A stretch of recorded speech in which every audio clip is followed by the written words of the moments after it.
Pine Hill Fire Department.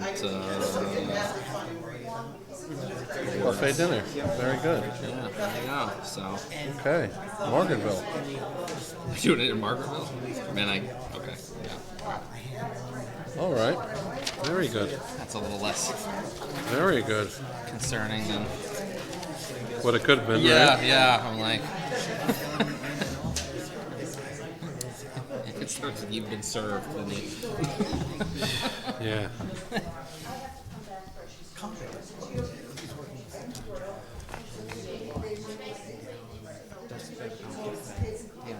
He's busy. Yeah, can't reach him. It's going to be after he gets home from the field.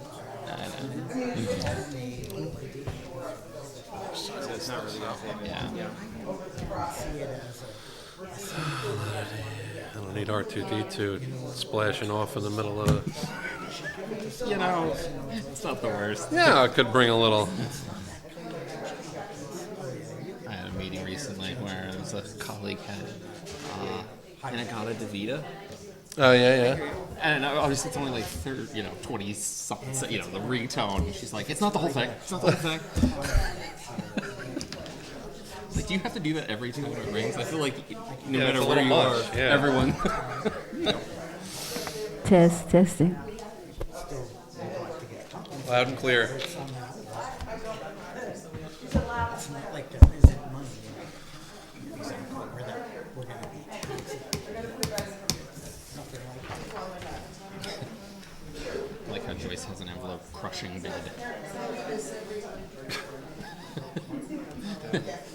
Crushing bids. Yeah, these are our crushing bids. We're trying to make our that department guy a little right more there in extreme. a snazzy shirt. Crushing. The other guy on the other side of the bench from him. Oh, yeah? Yeah, they say I have a... The guy Hey, who was Vivian. complaining all the time. They say I have a face for radio, you know? He's not. No, he's here to complain. Okay. Because he got a violation.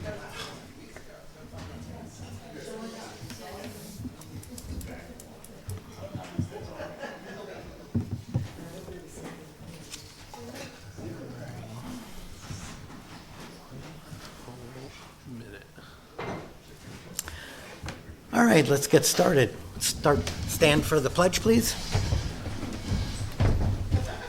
Pledge of allegiance to the flag of the United States of America, to the republic for which it stands, one nation, under God, indivisible, with liberty and justice for all.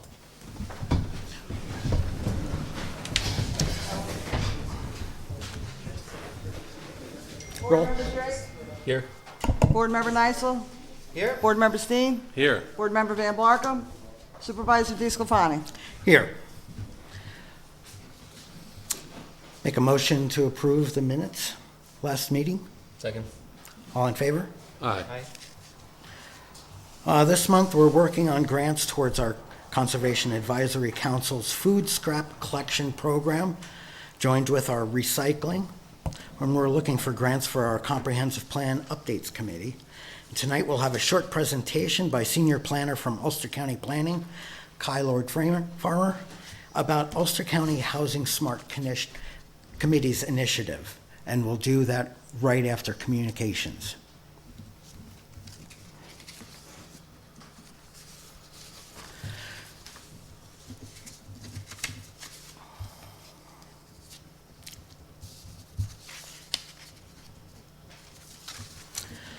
Supervisor's report for March of 2023, ambulance, $10,654.40, ambulance donation, $100, turkey trot donation, $400, New York State retirement benefits, $2,276.71, tax warrant, $2,520,213, tax clerk, town clerk fees, Easy Pass, $391.48, justice fees, $13,056, building fees, $7,677, dog licenses, $64.50, zoning fees, $275, fuel, diesel, $1,971.45. Planning fees, $150. Higley unclassified, $208.44. Rentals cell tower, $3,052.89. Police fees, $15. Movie townwide, $2,365. Pine Hill water tax, $57,551. Phoenicia water tax, $70,923. Phoenicia water rents unpaid, $16,698.08. Pine Hill water unpaid, $18,609.64. Pine Hill lighting tax warrants, $6,350. Phoenicia lighting, $10,500. Chichester lighting, $1,575.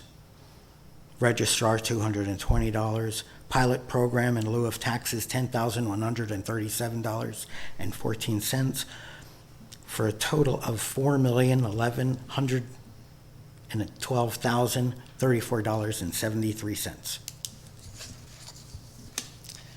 Okay. Before we move to communications, we'll have a presentation by Kai. Up here or Yeah, up at the microphone. the microphone? Town supervisor, board members, thanks for having me. Thank you, Shandaken residents. So I'm going to run through this pretty quickly. We've been giving this presentation to all the municipalities over the past several months. But yeah, so we launched in October. This is an initiative coming out of the Housing Action Plan that the county adopted in 2021. And one of the strategies that we came up with in the plan was to develop the Housing Smart Communities Initiative. It's based off of the Climate Smart Communities Initiative, which is a statewide program, similar model, just focused on housing instead of climate.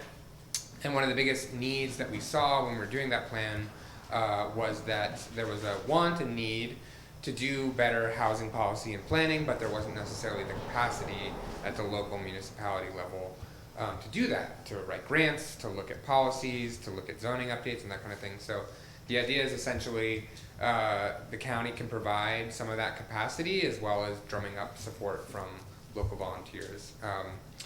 So just a simple municipal resolution to join the program, and then you're entered in, and then we just ask that you create some sort of housing committee, whether it be volunteers or made up of elected officials or a combination thereof, so that you've got some folks on the ground who are working to help work through these policies. Just a little bit of context, and then I'm going to walk through the 12 actions that we have so far. So we all know we're in a housing crisis. It's gotten a lot worse with the pandemic, but I'm just highlighting some of these critical pieces of it because the actions and the strategies that we're recommending for the municipalities are based on some of these different factors. So the first is kind of the most obvious, is increasing demand for housing, especially after the pandemic. So we've got a limited supply of housing in our county. We're not building that much new housing. The housing that we are building is on the higher ends, the $1 million homes, or not so much the multifamily or working class housing.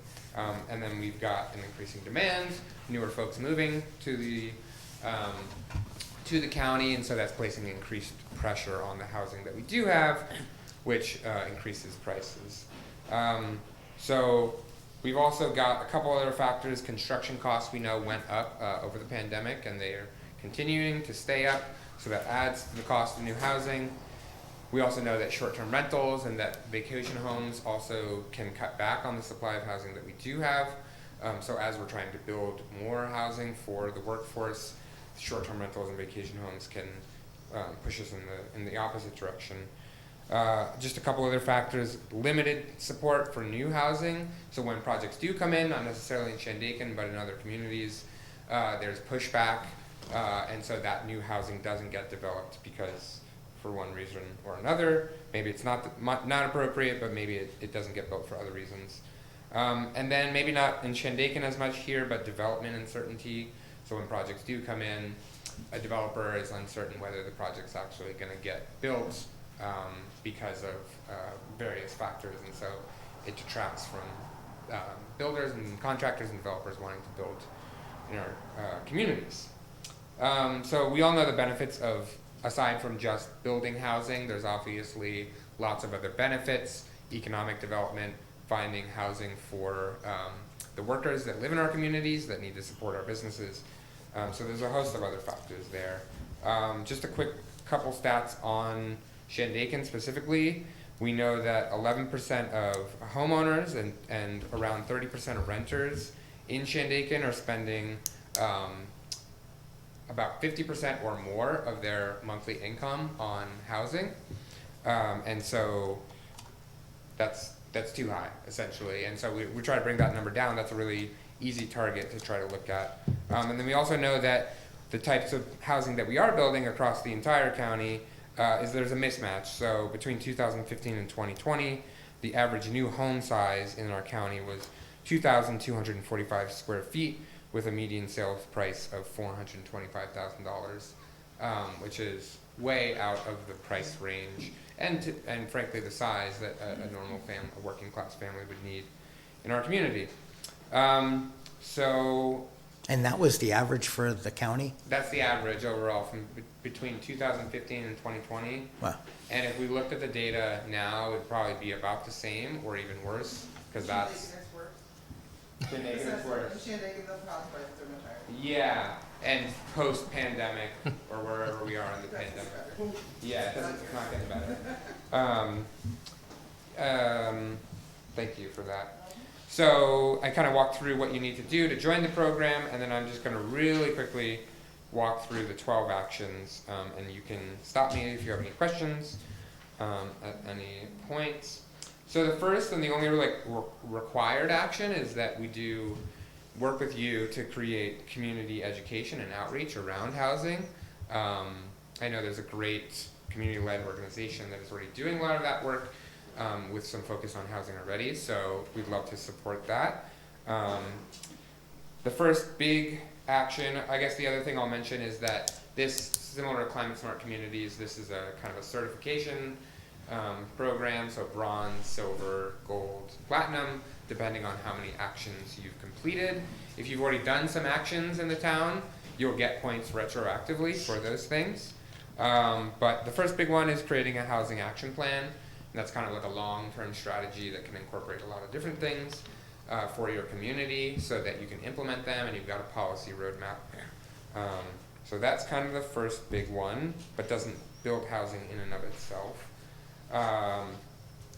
The next is adopting short-term rental regulation that specifically finds a balance between keeping long-term rentals in the market and then also allowing some flexibility for short-term rentals, whether it's owner-occupied only or there's a cap on the percentage of the units in the municipality that can be used for short-term rentals. The next is supporting accessory dwelling units, so looking at your zoning code to see whether and where accessory dwelling units could be allowed. It's a really easy win. Basement conversions, attic conversions, garage conversions to bring on new, lower to middle income units, not those new bigger homes. We've got a couple, the state has hundreds of tax exemptions for property, for real property, but we've selected 4 that the municipality could adopt that would provide temporary tax relief, property tax relief for newer builds as well as renovations. So that's not temporary, you wouldn't be taking those property taxes out of the tax roll permanently, but it does provide some temporary relief and incentive for folks to build new housing. Establish rent stabilization regulations. This is not really appropriate, but this is essentially the Emergency Tenant Protection Act, and that's what's going on in Kingston right now with rent control and rent stabilization for units, but it really only applies to units built before 1974 with 6 or more units in the building. So really multifamily units, older multifamily units. So not really appropriate for Shandaken. The next, and this is a big one that we're encouraging, is looking at your zoning and updating your zoning to allow for more uses, more multifamily uses, more duplexes and things like that. Moving away from single-family zoning that's somewhat restrictive and doesn't allow people to build new housing when maybe they do. On the same token there, mandatory affordable housing. So if you do have a bigger housing development that comes in, say 10 or 20 or more units, a certain percentage of those units would be dedicated to affordable housing. So it's mixed income, but then you're bringing in some of those kind of, there's lower income mandatory affordable units. The next is adopting an affordable housing overlay district. So that's the same idea, but rather than doing it municipal wide in terms of your zoning code, you look at strategic areas, maybe looking at the hamlets where multifamily projects might come in, and then creating an overlay district for those things, for those mandatory affordable housing. Streamlining the development approval process. Sometimes it takes a long time to get a building approved. May not be the case here, but looking at how to streamline it so that when you do come in for a building permit, you're making it as easy as possible for folks to build new housing. The next is a housing sites inventory, and we thought this might be a good one for the town of Shandaken. And this is essentially working with the county and the municipality to create kind of a comprehensive inventory of foreclosed properties, state or county-owned properties, essentially looking at where new housing should be prioritized because those are the sites that are available for rehab or available for new development as well. So we thought that might be good. We know there's higher foreclosure and kind of zombie properties, for lack of a better term, here, and so that may be an opportunity, and at the same time trying to find funding to do those rehabs at the same time. We've also included adopting a building energy code, modeled after the stretch code that the county, the state has. It's not directly housing related in terms of building new affordable housing, but we want to get us towards our climate goals as well. Establishing or joining a housing rehabilitation program. So I'm not sure if it makes sense for town of Shandaken alone to create a housing rehabilitation program, but maybe joining with some of your other West County municipalities to come together and try to identify state or federal sources for rehabbing homes, and then folks can apply for that and then get that work underway. And then last but not least, I think that's all of them, create innovative housing solutions.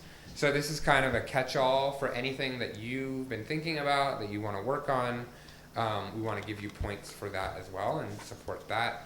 The example I give often is town of Woodstock and the surrounding area, in support with Family of Woodstock, is creating a home shares program.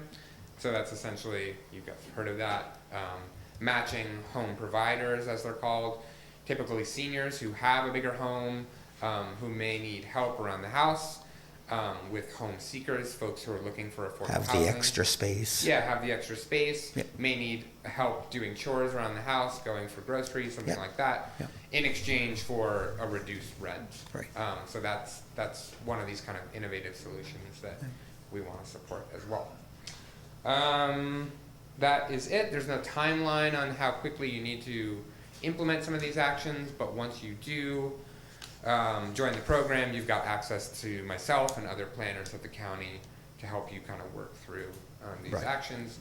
I guess the one other thing that I'll mention too is once you join the program and you decide which 1 or 2 or 3 actions you really want to focus on first, we will provide kind of a pre-qualified list of housing-focused consultants free of cost to the municipality to do those things. So doing a housing sites inventory, I heard you were talking about your comprehensive plan, so maybe focusing on a housing portion of your comprehensive plan to provide some funding and consultant support for that.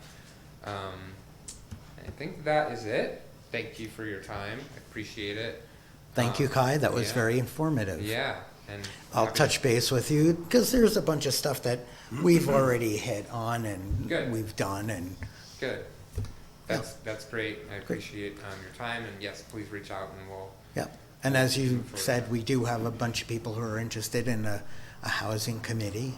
Yeah, great. And Anyone else interested, give me a call. Email if anyone me. does have any questions, I'm happy to answer. Yes, Vivian. Can I have a copy of that? Yes. Do you Mhm. both? So, I'm on the county planning board as the liaison from Shandaken, and it was mentioned that there's, grant money available for very small landlords, like 1 or 2 units, to rehabilitate their properties. So, could you say something about that? Yeah. That would apply here in Shandaken. Yeah, it applies across the county. Yes, I should have mentioned those. They're still being designed and worked through, and we'll probably launch that in the spring. But there's 2 programs. The first is we're calling Affordable Rental Upgrades Program, and that is for smaller landlords with 8 or less units. Grants up to $25,000 to do health and safety upgrades, energy efficiency upgrades, ADA compliance or accessibility upgrades, anything that's non-cosmetic. And then in exchange, you agree to keep the rents for those units affordable for a certain period of time. So, and the more money you get, the longer the affordability period is, up to 7 years. So that's the first one, and we are out to bid with to look for a nonprofit organization to help us administer that fund right now. So that'll launch in the spring, and then the other one that will also be rolling out soon once we get under contract with the state is a similar program but for accessory dwelling units. So that will be up to $125,000 for a standalone ADU, garage conversion, basement conversion for homeowners specifically, and then in exchange you keep rents at an affordable rent for 10 years.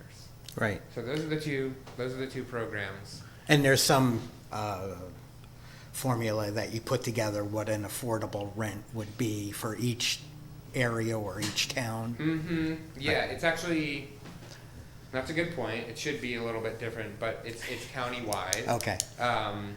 And it's 80% of the area median income.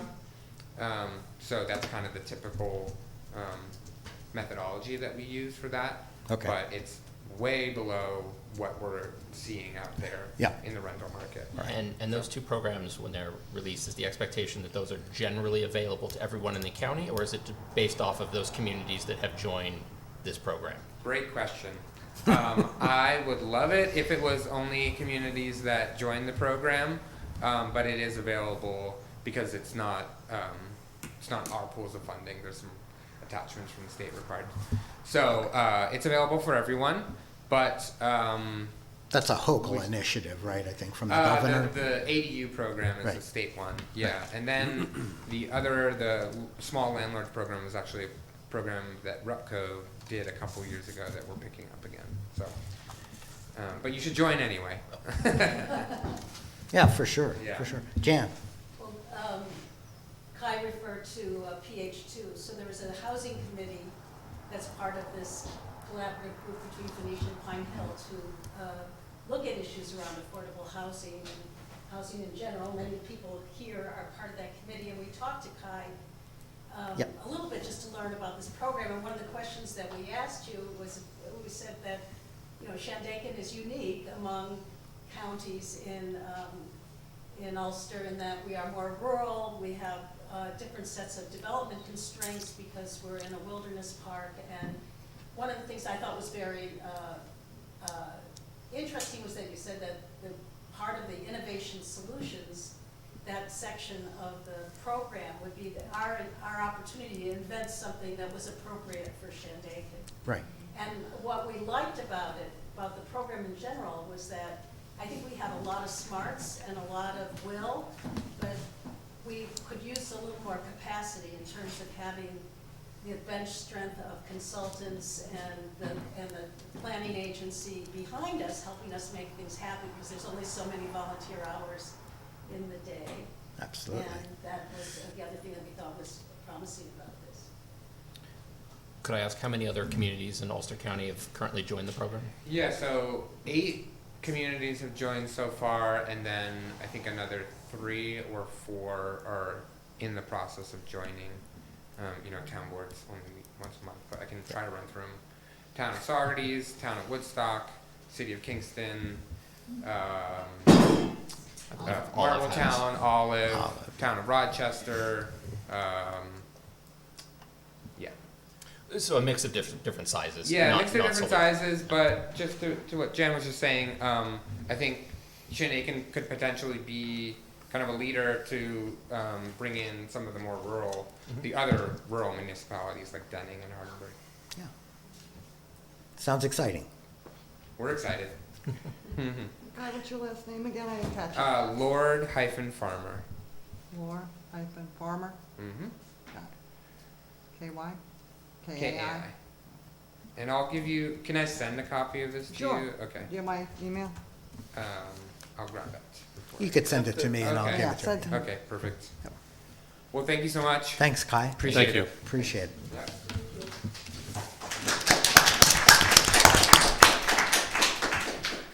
Joyce, any communications? Okay, so Bel Air is having a promotion for locals. Any Ulster County, Delaware County, or Greene County residents can get $10 ski tickets, $10 rentals, and $10 introductory lessons March 9th through March 30th for between 2 and 5 p.m. So if you go to their belair.com website, they'll tell you all about it. Tuesdays and Thursdays only, I believe. Tuesdays and Thursdays. Yes, I was checking to make sure you read what I What are the sent you. times between, 2 to 5 p.m. I thought they closed at 4. No, they're staying open later lately. Oh, okay. Tuesdays and Thursdays. On Tuesdays and Thursdays. Tuesdays and Thursdays. Oh, yeah, yeah. Okay, so free individual Medicare counseling is available at the library. The date was changed to this Saturday, March 11th at 10 a.m. to 2 p.m. Call the Office of the Aging, Peggy. Her number is 845-340-3456. Ellen's going to put all these on TV. Corned beef dinner is this Saturday, March 11th, and, at the Memorial United Methodist Church in Shandaken. Takeouts start at 4:30. Indoor table seating is available. Wow. Pine Hill Community Center has their card-making workshop with Patricia Davis, March 11th, 1 to 3. And the last one was the computer fixer guy that comes to the library. He can fix any computer or device, Saturday the 18th, 10 to 1 p.m. by appointment only. Call the library at 688-7811 or email them. And that's it. thanks, Joyce. All right, on to committee reports. Ambulance? Kai? February 2023 report. Total calls received, 51. Yet another new record. Mutual aid given, 1. Town of Olive, mutual aid received, 0. The ambulance responded to yet another record-breaking number of calls for service in February, with 51 calls for service. As February is our shortest month, our call volume generally falls below 40. 20 of those calls were to the ski center, and a majority of calls falling on the weekend days. Yet again, many thanks to our weekend crews and backup responders, and to the fire and police departments that assisted us during some of our more complex emergencies. Another bit of gratitude is extended to our recently retired paramedic and deputy chief, James Coddington. Chief Coddington retired last week from our agency and is looking forward to a relaxing future with his lovely wife, Beth. The relaxation is well-deserved, as Chief Coddington has been a New York State certified paramedic practicing in the field for more than 25 years. He was instrumental in assisting our ambulance service during reorganization about 15 years ago during his tenure as chief of New Paltz Rescue Squad, and has saved countless lives in his tenure both here and elsewhere. Chief Coddington, we wish you the best in your future rest and relaxation, and you will always be a member of our EMS family. COVID update. Following the last meeting, Councilmember Neisel brought up a very important and valid point about the COVID numbers provided every month within this report. The numbers provided monthly have come from the Ulster County COVID-19 dashboard, which provided up-to-date reported cases to the county.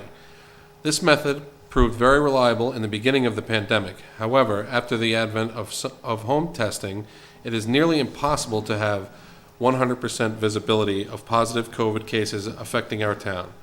Do all people report their positive cases? Well, of course not, although they should. In a bit of irony, the county has seemingly discontinued the dashboard as the link goes to the state site. In turn, we will discontinue the reporting as well. After all, I'm rather certain we've all had enough of it. Let's hope we don't have to worry about it ever again. Stay safe out there. Richard Muller-Liley. Thanks, Kyle. I'll do the police report. No, Grace, do zoning first. Okay, sure. Building department issued 11 permits, 2 demolition permits, did 18 inspections, issued 7 certificates of occupancy, 5 with compliance, no stop works, and 3 STR inspections, although I know that's not right, this doesn't include Peter's numbers, so more than that in STR. Yeah, yep.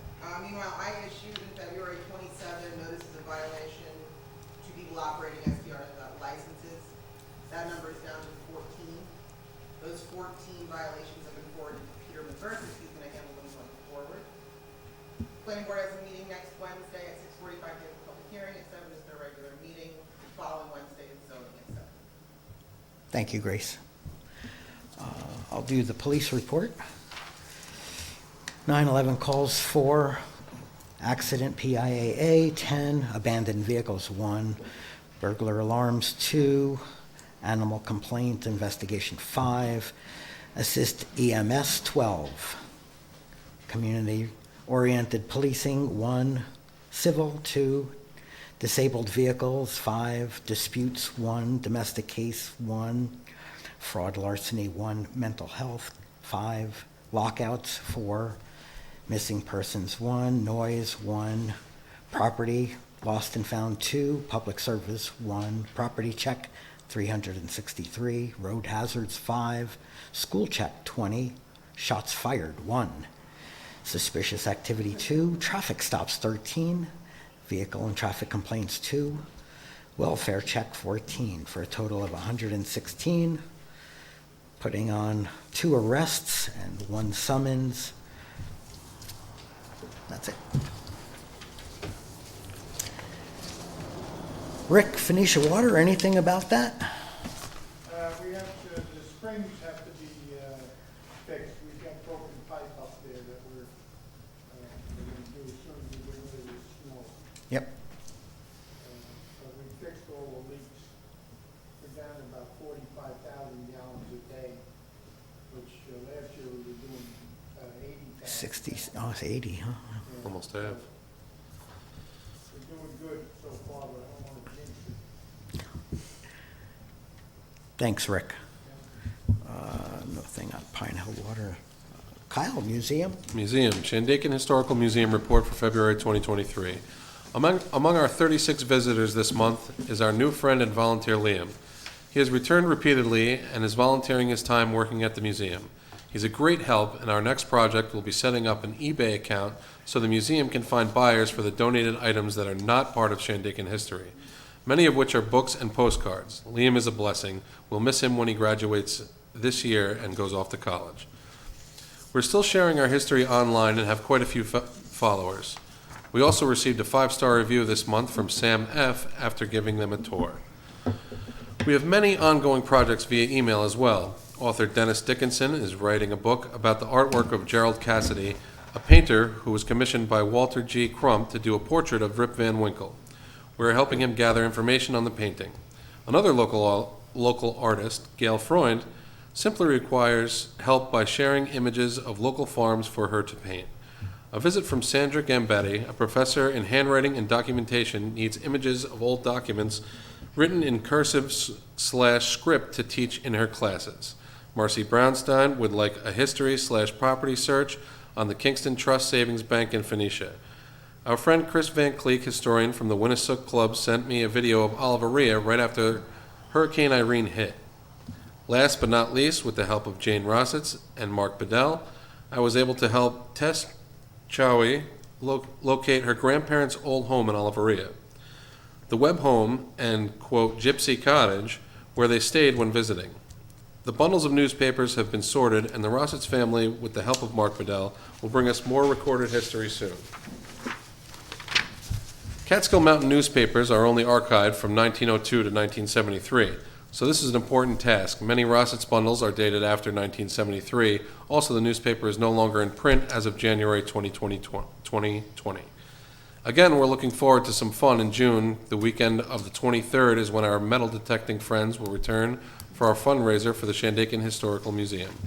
Please call 845-254-4460 or email us at shandakenmuseum@gmail.com to participate. We need more historic properties for the hunt. Our repairs from last year are still waiting for Vinnie Sorbolini to return with a few new ones. Thank you for your support. Kathleen Myers, Director, Historian. Thanks, Kyle. And nothing on recreation. Public comments on resolutions.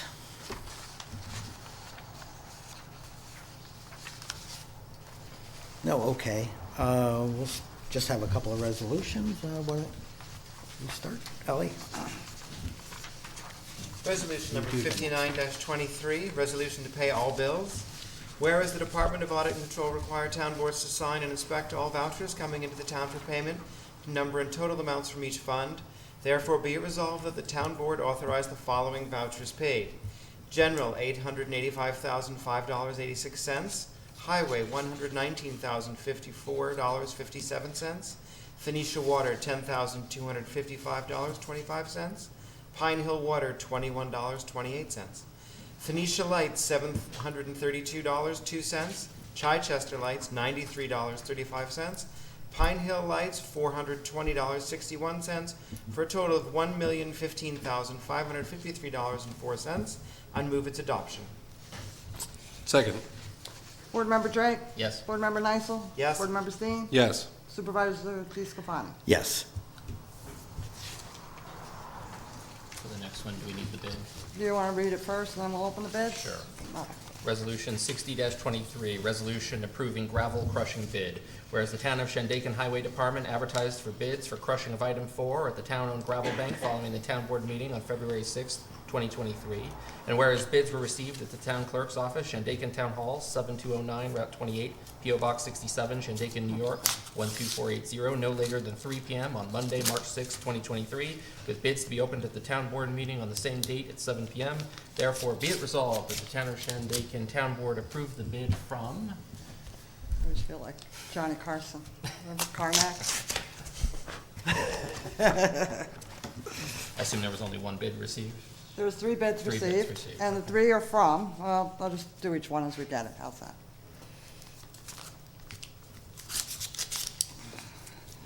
First one is Seward Sand and Gravel, 532 County Highway 58, Oneonta, New York. Seward? Stewart's? Seward. Seward's.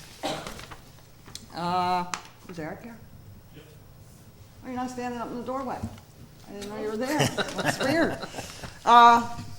Option 1 3/4 minus 7,000 tons at $12 per ton. Option 2, 1 inch minus 7,000 tons at $10 per ton. Is that all you need to know, Eric? Okay. The second one is from Northern Crushing, 279 Troy Road, Suite 9, Rensselaer, New York. And they say 7,000 tons, 3/4 inch minus $8, and 7,000 tons, 1 inch minus $8. Does that sound right? For $8?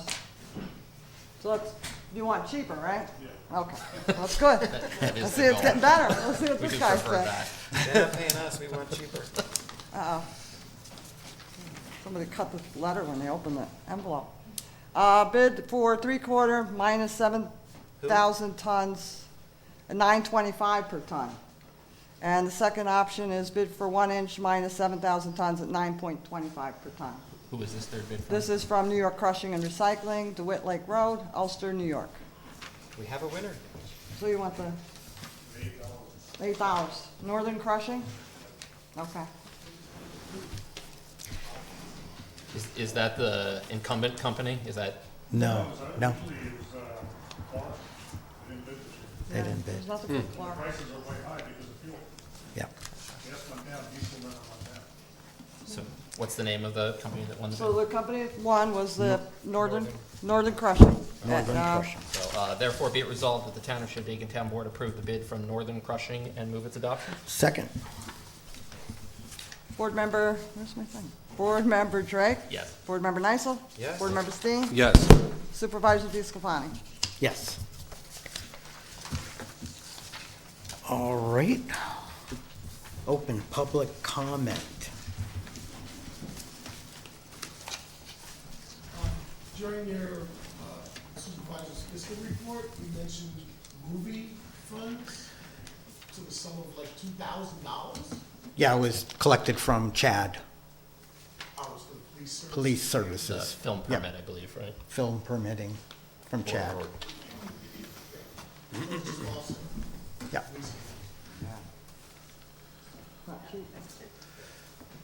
Jen? Just wanted to let everybody know that there's a PH2 meeting tomorrow at the Pine Hill Community Center at 5:30 potluck, 5:30 to 7. And we're going to have a report from the Culture Committee and from the Economic Development Committee and updates from the Housing Committee and the, help me out, what's the other? Health? No, health is not going to do it.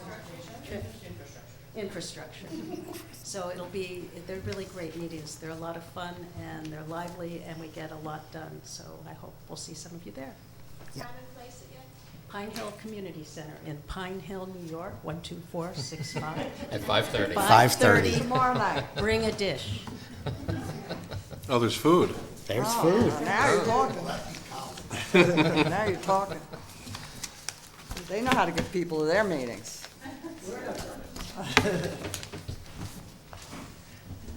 Good evening. Phil Monas. Fine, Hal. While members of the town board know that I am not a fan of the fee structure of the STR rentals in the present state, as it appears to me to be a massive money grab on the part of the town board and is discriminatory towards non-residents, of which I am one and have been one for over 40 years. Back in November, I received a phone call from the town clerk.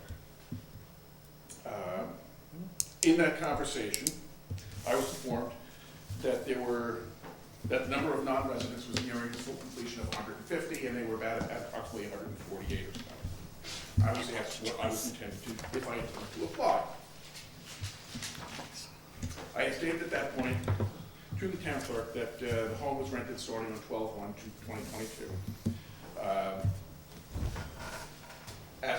as a long-term rental in excess of 120 days, pending some minor renovations that I was doing in November. Which I said was senseless at this point to apply for an STR permit because it was a long-term rental. According to the law, short-term rental is 30 days or more, or 30 nights or more, whichever way you want to put it. Less. Sorry? 30 days or less. 30 days or less. On February 7th, 2023, I received a letter from Zoning Enforcement Officer Grant stating that I was in violation of the STR rental. News to me. Upon receipt of the letter, I spoke with Officer Grant and stated that I was a long-term rental, at which point she had said to me to discuss this with Peter, the supervisor. At which point I did call Peter and I told Peter that I am a long-term rental and I am not in violation. Subsequently, I received a second letter on February 17th, 2023. Or on the 22nd it was dated 2/17/2023.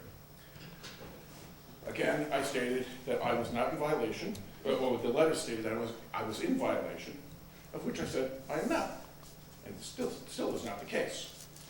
The fact that you are sending out these certified letters based upon an SDR platform is a total waste of time, resources, and taxpayer dollars, and displays a lack of understanding on how the platform is being interpreted, as my listing is a 30-day rental, as it is stated on the SDR platform. In my particular case, it's Airbnb. I would appreciate it if you would cease and desist the sending of these letters immediately, as I do take it personally. Thank you.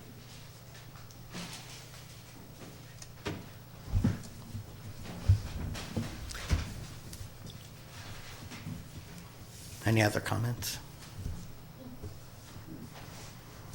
Yeah. last month you had put up a resolution regarding a septic district job for $7,500 that you were going to do. It's my understanding I've that pulled somebody that. in the district had applied for the job the next day, and I was curious what happened with that job. I pulled the job listing and decided to do it myself, Oh, like it was done before. as I was doing before. Please, Sophie. She's behind the camera for you. Yeah. Sophie, go to the microphone. We have the home audience, they can't hear you. And give him your name, where you live. I'm Sophie Graham from Shandaken. I run the local farmers market, and we've been doing it at the Pine Hill Community Center this weekend. It's been awesome. We see between 250, 450 was our max over the holiday weekend a couple weeks ago.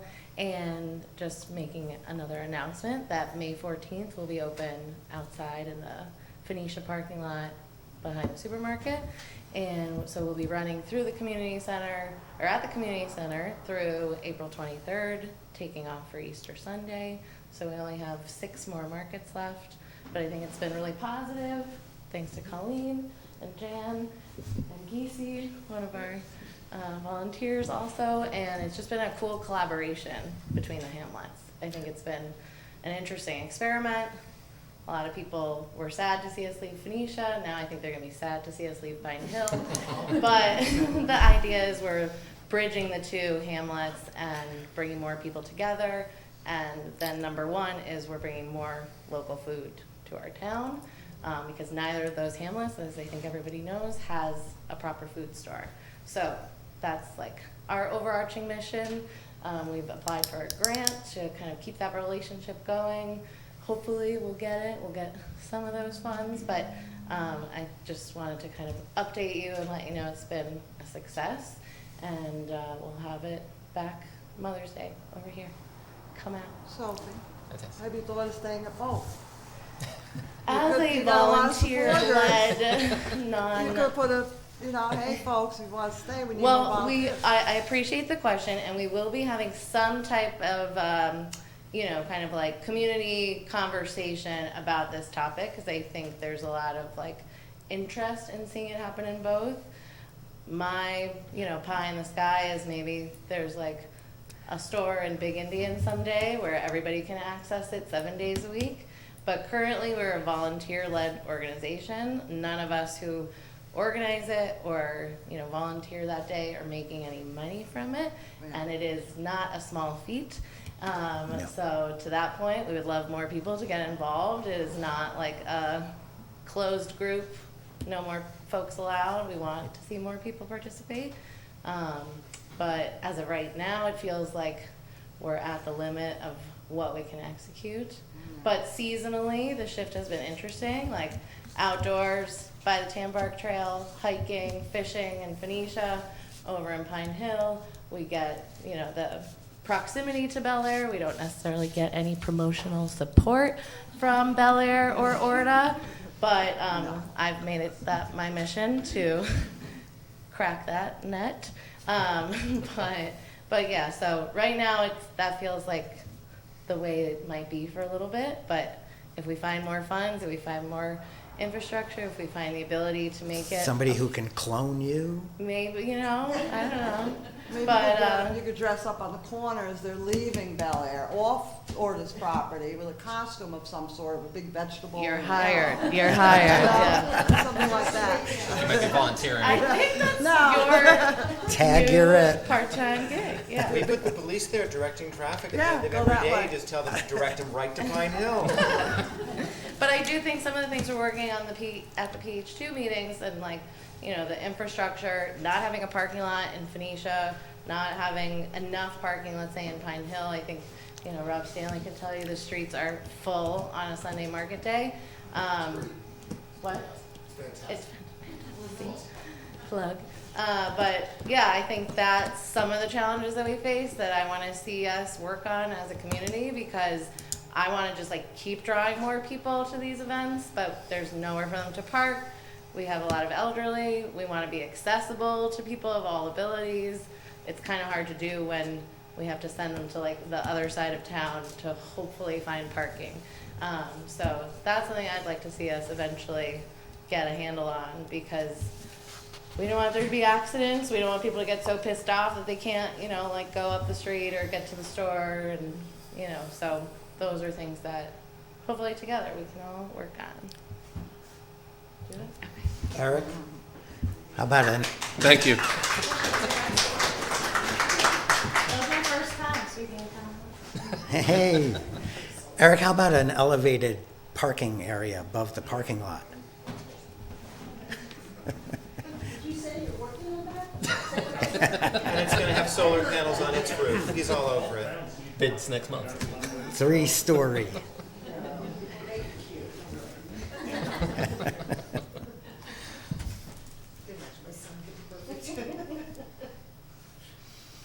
Anybody else? Any other comments? Well, why not? Why not, Beth? I'm Beth Waterman. I'm the chair of the Conservation Advisory Committee.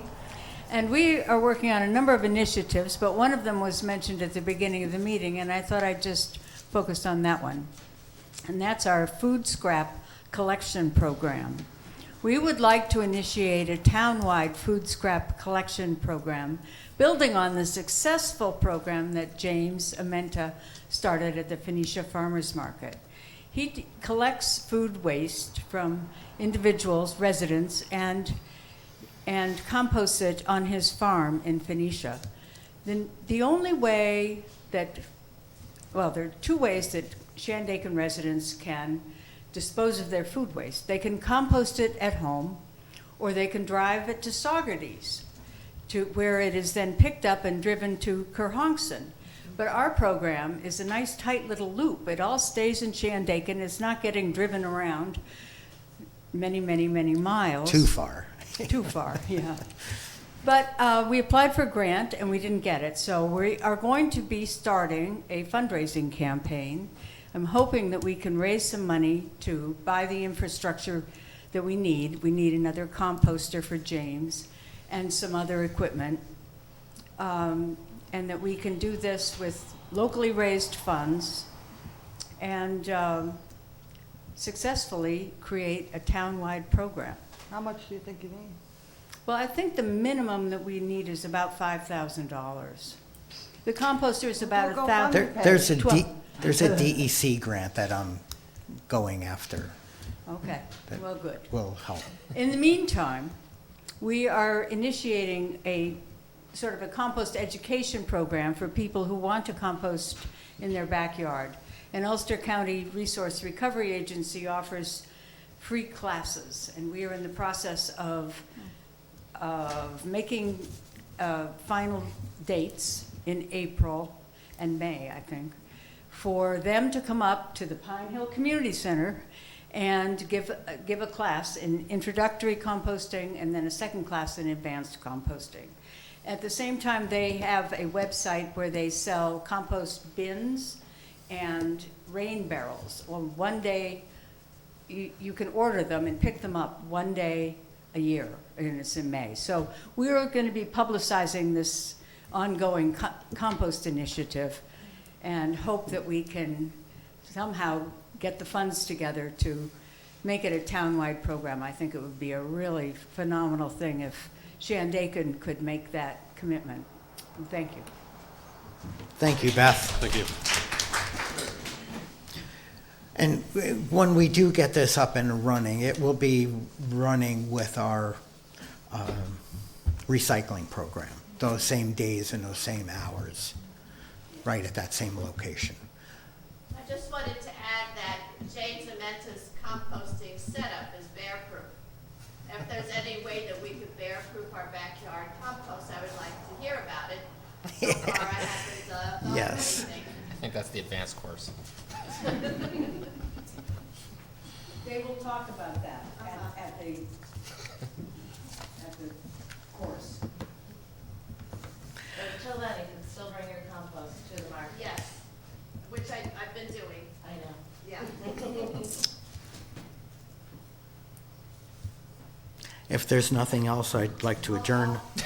Oh, Hi, I'm Gisi Vela. I'm the director of the Modern Memorial Library in Pine Hill, and I just wanted to update everyone that Robert Drake is helping us to get a grant from Mid-Hudson for much-needed construction and renovation of the library. And we were also able to apply for congressional directed spending. We sent out an application to Senator Schumer and Gillibrand and want to send it out to other members. So we're working on getting some money, and I want to thank the town for the support and also for your letters of support. And we'll keep you updated. Thank you. Thanks, GC.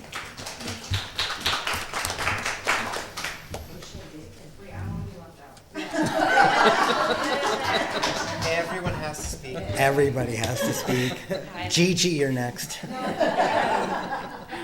Colleen McMurray, I'm the Executive Director at the Pine Hill Community Center. We are hosting a spring break camp for school-age children 5 through 14 the week of spring break, so April 3rd through the 7th at the Community Center from 10 to 3.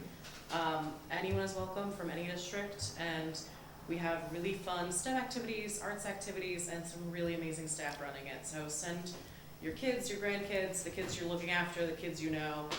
We hope to have a robust program for them for the week. So, Thank you. Thank you. Joyce, is that up on the town website? Yeah, I think so. Okay. Yeah, you send it to me, right? I usually do it right away so I don't forget. it's also on So our always go website. check and it should be there. If not, I forgot. It's on our website. Good. All right, I'm going to make a motion to adjourn in the memory of Val Schmidt.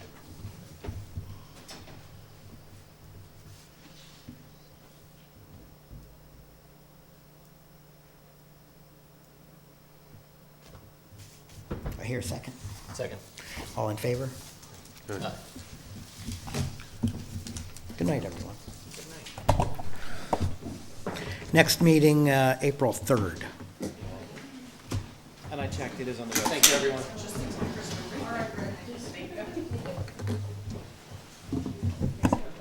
Sophia, let me know I saw this on the program, and I was like, oh my god, and then I was like, there's something in the pocket, and it's so exciting. My what? It's like a badge or something. I was like, so, and your car keys. Oh, well, I have. I know, I was like, she has it. So was it just a big selfie? Feels good.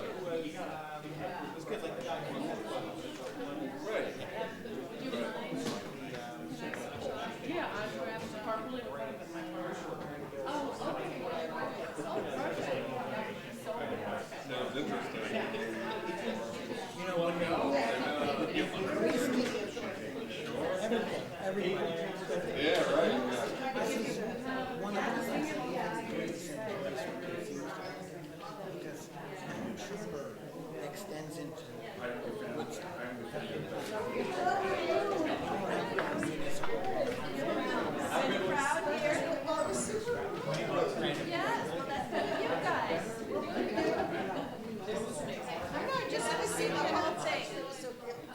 See the whole thing and the back. Oh, no. So cute. That's what my dog is like. He's a little snowball dog. We had to go and get a snowball fish before we had him. Mona eats it. She runs and eats it and chokes. I will hold it in my hand before I make it into a snowball, and he'll just go, and then I have to mold it and throw it, and he'll chase it all day. He loves snow. I have it, Colleen, the director of community center. Nice to meet you. I learned so much about you. McMurray. Super Irish.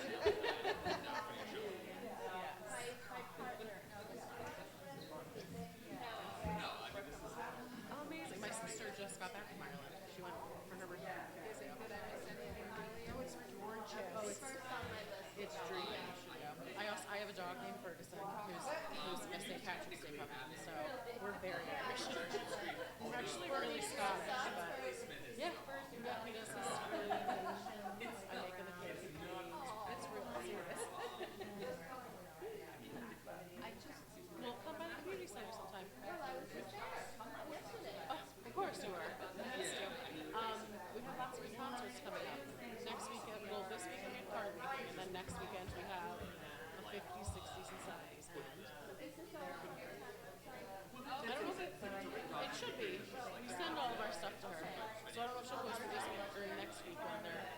It might be the week that it's happening, yeah.